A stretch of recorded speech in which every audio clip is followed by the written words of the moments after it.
Well, okay, we are somewhere in the Somewhereville.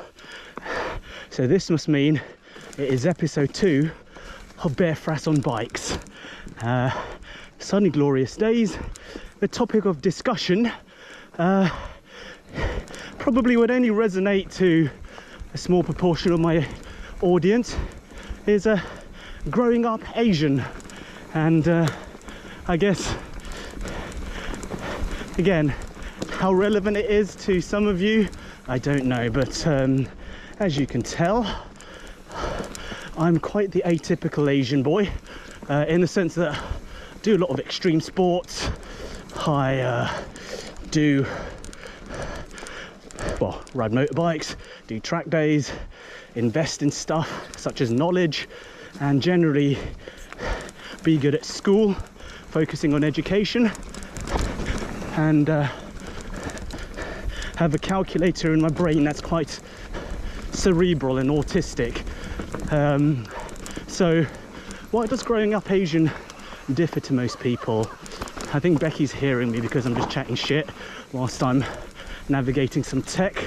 Why does it? Well, it influences how your brain's calibrated. There's that high degree of expectation and the expectation bias that you're going to do well at school and you're going to be top of your class, and that happens from an early age. I think all through primary school I was always, you know, your A grade student. I was always bossing it in my maths and sciences, history, geography.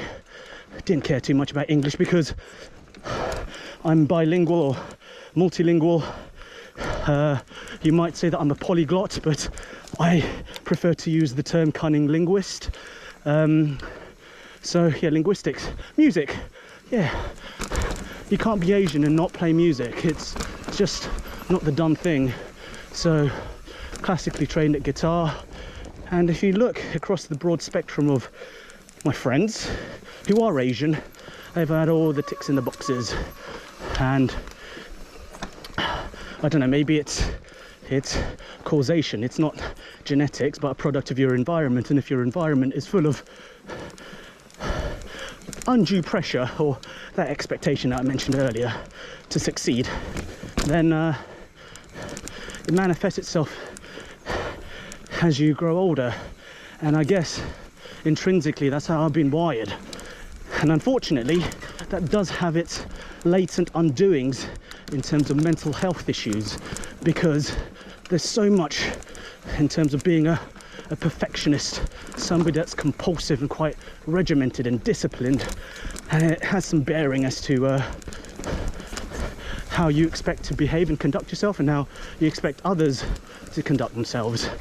And I think a few topics I wanted to talk about, things like anxiety, and my anxiety was spurred on through people doing things that are out of my control, and the byproduct of that is anger, and I used to get very angry. And some of you, my closest friends, know me for having that sort of self-gratified arrogance of saying, I'm up here and you're down there. I'm so much smarter than you, so much more measured than you. I'm right and you're wrong. There's a lot of that in sort of Asian culture. Have we fucked up? I think so. So where was I? Yes, the expectation, okay, yeah, so the expectation, that feeling of me saying I'm right and you're wrong, or I'm smarter than you, or I've been taught this way and I know it's the correct way because my gurus and my masters have shown me the way. And somehow I might come across as a bit of a dick, but unfortunately, me being a bit of a pedantic, devil in the detail type guy, I'm always right. And it does cause me a lot of these issues and grievances, and unfortunately not everybody's created equally, and not everybody has the mindfulness or presence of mind. So my anger issues, I had to do cognitive behavioral therapy and understand and appreciate the fact that not everything is in my control. Took a lot of coaching, a lot of mindfulness, a lot of having to self-search.